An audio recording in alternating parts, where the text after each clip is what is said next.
Le sujet, c'est pas tant d'ailleurs que l'impact environnemental de l'IA, c'est l'impact environnemental de l'IA dans le monde plus global du numérique. Effectivement, ces IA consomment énormément d'énergie pour être entraînées et ensuite pour être, en tout cas, utilisées. La problématique, c'est pas tant l'usage à l'unité, au sens où si vous utilisez une IA pour rédiger un texte de 250 mots, et que vous écrivez un équivalent de ce texte-là sur votre ordinateur de votre côté ou votre smartphone, vous consommez 200 à 2000 fois plus de carbone que l'intelligence artificielle. D'accord ? Votre bilan carbone est plus lourd. Et la problématique du coup de l'intelligence artificielle, comme celle du numérique, ce n'est jamais à l'unité. D'ailleurs, la problématique du numérique, c'est son efficience.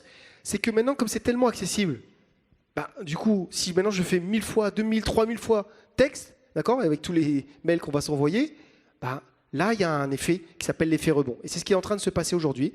Les grandes sociétés d'IA, notamment anglo-saxonnes, sont en train de sortir de leur projet de réduction carbone à cause de cet effet rebond qui est en train, derrière, effectivement, d'augmenter le bilan global.